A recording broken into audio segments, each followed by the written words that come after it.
नमस्कार। छत्तीसगढ़ में चुनावी सरगर्मी तेज है। इस चुनावी माहौल में चारों तरफ हल्ला तो होता है, उसी बीच में रायपुर की हम बात करें तो कई ऐसे वर्ग, कई ऐसे लोग होते हैं जो इस चुनावी माहौल में अपना आवाज़ बुलंद करते हैं। हम यहाँ आप देख सकते हैं, ये व्हाइट हाउस के सामने यहाँ तमाम युवा इकट्ठा हुए हैं।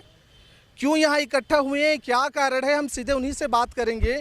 क्या क्या कोई बातें हैं, ये हमारे सामने देखने के लेटर है। मैं चाहूँगा कैमरामैन दिखाए। तमाम एक बंच बना के रखे हैं, शायद ये पार्सल वार्सल जाना, ये खोल के दिखा रहे हैं आपको। तमाम बंडल बने हुए हैं और तमाम यहाँ लोग इकट्ठे हुए हैं। कारण क्या है, डायरेक्ट जानते हैं। आप अपना संक्षेप परिचय बता के बताइएगा कि यहाँ ये सारे आप लोग इकट्ठा होकर कर क्या रहे हैं और ये सारी चीज़ें क्या हैं। मैं विकास मिश्रा, बीएड अभ्यर्थी, जो कि सहायक शिक्षक के विज्ञापन में जो परीक्षा आयोजित की गई उसमें शामिल हुआ था। और मामला ये है कि छत्तीसगढ़ सरकार के द्वारा प्रतियोगी परीक्षा आयोजित की गई थी सहायक शिक्षक पद के लिए, जिसमें बीएड डीएड सारे अभ्यर्थी शामिल हुए थे। लेकिन अभी अंतिम काउंसलिंग प्रक्रिया में बीएड वालों को पृथक कर दिया गया है और बीएड वालों के जगह में, जो मेरिट सूची में हम लोग नाम में आए थे, उनके जगह सिर्फ डीएड वालों को पद दिया जा रहा है, जिससे ये सारे लोग नियुक्ति से बाहर हो गए हैं। और जबकि ये मामला जो है वर्तमान समय में माननीय हाई कोर्ट में लंबित है, जिनका अंतिम फैसला आना बाकी है। क्या मामला था हाई कोर्ट में? हाई कोर्ट में मामला यह है कि सुप्रीम कोर्ट में एक मामला चल रहा था, पुराना मामला है राजस्थान सरकार वाला, तो उसमें एक फैसला आया है। उसको लेकर के भाई लोग, डीएड साथी वाले लोग जो है वहाँ पर चले गए थे। लेकिन इस संबंध में माननीय हाई कोर्ट बिलासपुर में जो है अंतिम निर्णय आना बाकी है। बीएड वालों और डीएड वालों के बीच में जो बीएड वालों को अपात्र नहीं किया गया है, मेरिट सूची आने के बाद जो अंतिम काउंसलिंग समय में बीएड जो डिग्री उपाधि धारक हैं उनको एक सिरे से खारिज करके अलग कर दिया गया है। जबकि माननीय हाई कोर्ट के द्वारा आदेश में स्पष्टता कहा गया है कि नियुक्ति प्रक्रिया के संबंध में अंतिम निर्णय लेने से पहले ध्यान रखा जाए, मतलब कोई अंतिम निर्णय ना लिया जाए जब तक कि कोई अंतिम फैसला ना आ जाए लास्ट हियरिंग तक। अभी जो अलग आपको किया गया है जी, वो हाई कोर्ट या सुप्रीम कोर्ट के आदेश के आधार पे किया गया है या किस आधार पे आपको अलग किया गया, क्या कह रहे हैं आप? सुप्रीम कोर्ट, हाई कोर्ट किसी ने अलग नहीं किया है। ये सीधे सीधे जो डीपीआई है, लोक शिक्षण संचालनालय है, जो अलग तरीके से एक तरफा कार्रवाई करते हुए बीएड वालों को अलग कर दिया है। क्यों किया है? क्या लगता है आपको? अब क्यों अलग किया है ये तो वही लोग जानेंगे। क्यों अलग किया, इसी को जानने के लिए तो हम लोग मिलना चाहते हैं। मुख्यमंत्री जी समय मांग रहे हैं, शिक्षा मंत्री जी से मिल गए, तमाम प्रकार के अधिकारियों से मिल गए, डीपीआई चले गए थे हम लोक शिक्षण संचालनालय। जाते हैं तो क्या बोलते हैं, मामला हाई कोर्ट का है।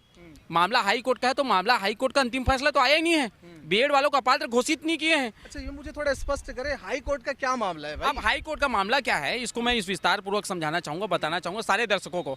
एक मिस गाइड किया जा रहा है कि ये जो फैसला आया, जिसमें पीआरटी एक जो टीचर होता है, प्राइमरी टीचर, ये मामला जो शुरू हुआ 2018 में, एक जो मामला आया, सबसे पहले क्या हुआ, नवोदय विद्यालय और केंद्रीय विद्यालयों में जो प्राथमिक शिक्षक की भर्ती की जाती है, तो उसमें क्या हुआ, जब सरकार निकालता है तमाम प्रकार के स्कूलों के लिए विज्ञापन प्राइमरी टीचर के लिए, तो वो जो पद है फुलफिल नहीं हो पाता रिक्रूटमेंट में। उसका कारण क्या है, सरकार ने जब पता चलाया तो उसमें पता ये चला कि उतने डीएड डिग्रीधारी हैं ही नहीं, और कहा जाता है कि पीआरटी के लिए केवल डीएड वाले एलिजिबल हैं एनसीईटी के निर्देश में।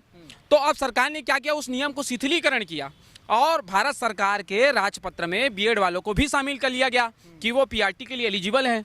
अब पीआरटी के लिए एलिजिबल हैं तो अब डीएड भाई वाले लोग थोड़ा सा आक्रोशित हो गए।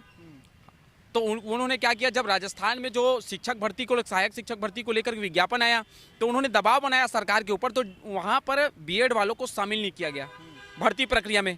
तो वो लोगों ने हाई कोर्ट का दरवाज़ा खटखटाया वहाँ पर। अब हाई कोर्ट का दरवाज़ा खटखटाया तो जो पूरा फैसला है, जो विज्ञापन जारी हो जाता है और जिस समय जो नियम है उस समय क्या किया जाएगा, उसी नियम के आधार पर भर्ती प्रक्रिया को पूर्ण की जाएगी। तो हाई कोर्ट ने राजस्थान सरकार को बोला कि आप क्या करें, जिन बीएड वालों को विज्ञापन में शामिल नहीं किया गया है उनको क्या करें, आप बुलाएं। ये स्पष्ट निर्देश हाई कोर्ट का वर्डिक्ट है, सारे संपादकों को हमने भेजा है।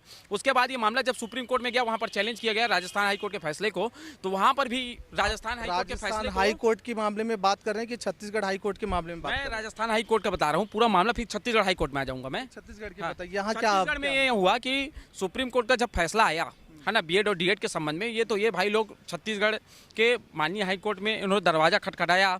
इन्होंने सीधा सीधा कहा कि बीएड वालों को पृथक कर दिया जाए, क्योंकि सुप्रीम कोर्ट के द्वारा बीएड वालों को अमान्य कर दिया गया है पीआरटी पढ़ाने के लिए। सुप्रीम कोर्ट का फैसला आया है, उसके पेज नंबर 45 में स्पष्टता लिखा गया है कि अगर आपने विज्ञापन निकाल लिया है और उसमें जो नियम है, और छत्तीसगढ़ सरकार ने विज्ञापन निकाला सहायक शिक्षक भर्ती के लिए जिसमें बीएड और डीएड दोनों एलिजिबल हैं, उसी आधार पर परीक्षा भी ले गई और परीक्षा के बाद क्या किया है, काउंसलिंग में इसको बाहर कर दिया गया। अब माननीय हाई कोर्ट का फैसला आना बाकी है पात्रता और अपात्रता के संबंध में, लेकिन डीपीआई एक तरफा कार्रवाई करते हुए हम लोगों को अलग कर दिया है। मतलब आप ये सारा दोष डीपीआई पे लगा रहे हैं? हाँ, डीपीआई का दोष है, पूरा डीपीआई का दोष है। अच्छा, ये मुझे बताएं, ये सारी चीज़ें क्या है, क्यों इकट्ठा किए हैं भाई सब? ये सारी चीज़ें आपका क्या है और क्या है, ज़रा बताएं इसमें क्या है, ये सारे क्या कर रहे हैं आप यहाँ पे? सर, आज हम यहाँ इकट्ठा हुए हैं और आज हमने माननीय मुख्यमंत्री जी, राज्यपाल महोदय, मुख्य न्यायाधीश महोदय बिलासपुर, इसके अलावा महाधिवक्ता महोदय और मुख्य सचिव महोदय सभी को अपनी समस्या बताते हुए हमने पत्र लिखा है और सभी जो पूरा केस है उससे अवगत करा है। केस ये है सर कि अभी सबसे पहले जब हमारी भर्ती का नोटिफिकेशन आया उसमें और राजपत्र में क्लियर मेंशन था कि बीएड वाले अभ्यर्थी पूरी तरह से पात्र हैं शिक्षक भर्ती के लिए।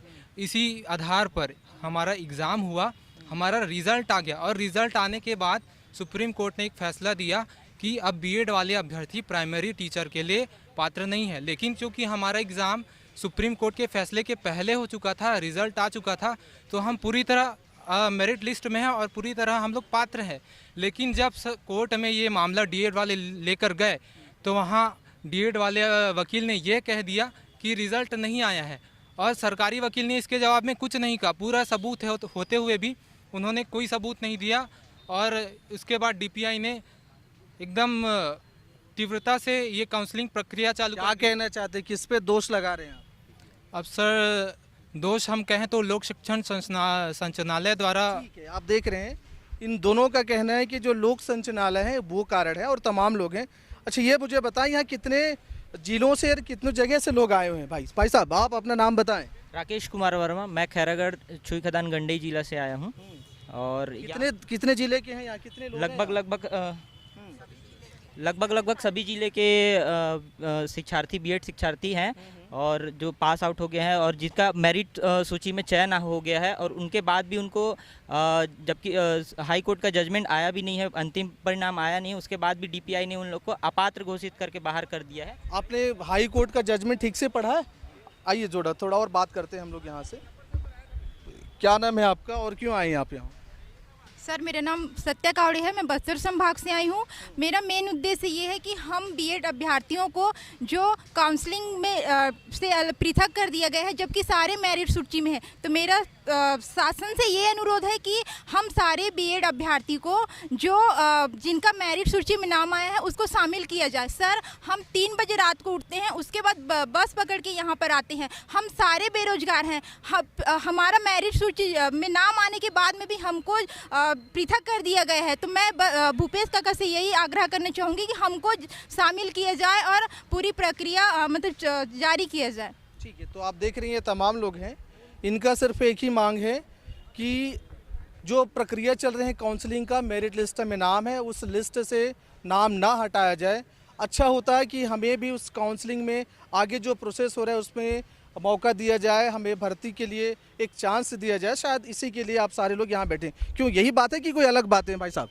बिल्कुल सर। क्या बातें हैं? बातें क्या हैं ये बताएं। हम यहाँ पर आए हैं सबसे पहले तो ये जो भर्ती बातें क्या हैं आपकी? भर्ती प्रक्रिया जो निकली थी 4 मई 2023 को सबसे पहले नोटिफिकेशन आया था। उसके बाद मैं बालेश्वर द्विवेदी, मैं एमसीबी ज़िला से हूँ। मैं इस भर्ती प्रक्रिया के लिए मुझे सबसे पहली बात तो मैं अपने घर का सबसे बड़ा मेंबर हूँ और अब मेरे घर में मेरे पिताजी अभी फ़िलहाल किसानी करते हैं, तो मुझे इस नौकरी से बहुत ज़्यादा उम्मीदें थी। बड़ा मेंबर कैसे हुए? पिताजी हैं तो आप कमाने वाला मेंबर, तो मैं काम करने की जिम्मेदारी, अर्निंग सोर्स आप ही बनेंगी, ये कहना है? Yes sir.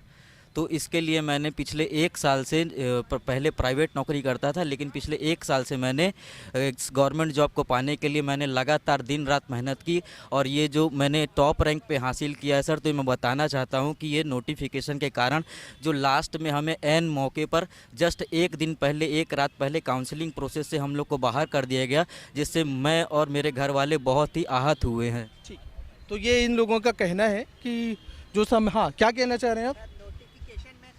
नोटिफिकेशन में स्पष्ट लिखा हुआ था कि बीएड और डीएड दोनों एलिजिबल है, तो हमें अपात्र क्यों घोषित किया जा रहा है? जो नोटिफिकेशन राजपत्र में जो घोषित हुआ था उसके आधार पे ही हमारी भर्ती चाहिए, हमारी काउंसलिंग भी होनी चाहिए। हमें ठीक है, तो आप देख रहे हैं ये तमाम युवा वर्ग हैं। ये फिर से हम बता दें कि इनके लिस्ट मेरिट सूची में था। एक सुप्रीम कोर्ट का राजस्थान वर्सेस सुप्रीम कोर्ट एक केस फंसा था, उसी केस के तहत शायद इन्हें प्राथमिक स्तर के शिक्षक बनने के लिए शायद योग्य नहीं समझा गया। शायद यही कारण है कि इनको लिस्ट से अलग किया गया और इन्हीं वजह से इन लोग यहाँ आए और तमाम लेटर वो अपने अपने राइट के अधिकार पर वो लिख रहे हैं। अब देखना होगा कि आगे होता क्या है। देखते रहिए महानदी न्यूज़। जय जोहार, जय छत्तीसगढ़।